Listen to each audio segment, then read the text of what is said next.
Assalamualaikum warahmatullahi wabarakatuh. Kami dari kelompok 10 dalam mata kuliah PRD ingin memaparkan inovasi masa depan yang sudah kami diskusikan.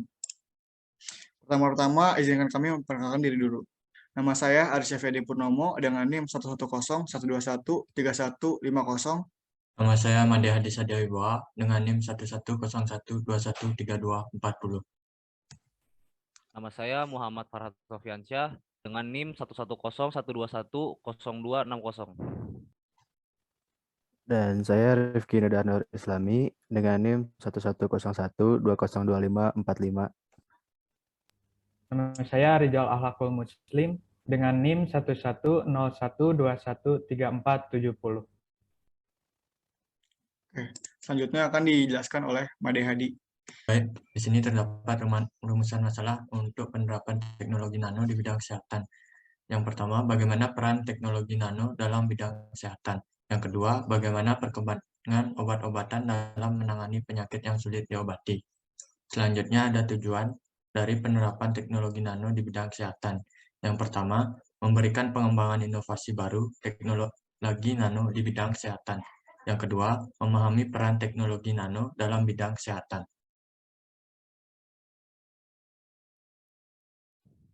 Latar belakang. Dalam zaman pandemi seperti sekarang, kita membutuhkan kekebalan tubuh yang kuat, di mana COVID-19 kini sedang merajalela walaupun saat ini kasus COVID sedang menurun.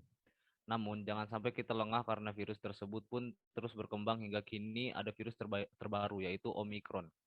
Banyak juga penyakit seperti hipertensi yang sulit diobati dan bahkan beberapa penyakit yang tidak bisa disembuhkan dari dulu. Dengan adanya teknologi nano, kita dapat menyerap nutrisi, vaksin, atau bahan obat-obatan dengan lebih cepat. Teknologi nano juga dikabarkan dapat memperbaiki jaringan tubuh yang rusak, misalnya organ dalam tubuh yang terluka atau tulang yang keropos, dan masih banyak lagi. Setelah diketahui permasalahannya, maka bisa ditentukanlah solusinya. Dalam mengikuti perkembangan zaman yang dimana serba baru, yang bahkan virus pun, bakteri, dan penyakit pun banyak yang berkembang.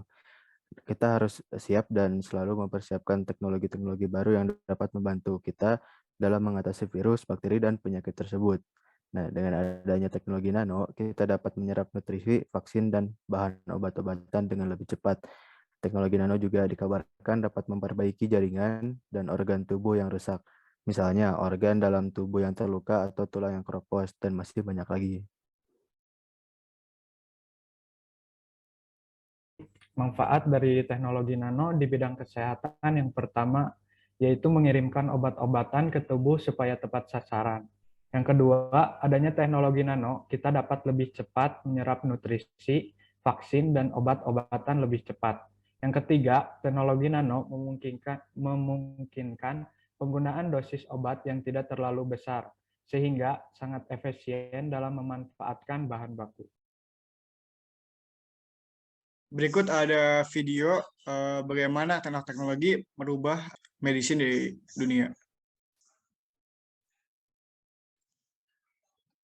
In just half a century, nanotechnology has morphed from a purely theoretical concept into a heavily researched area that has the ability to completely revolutionize entire fields, such as health and medicine. Let's take a dive into the origins and potential of this groundbreaking branch of science.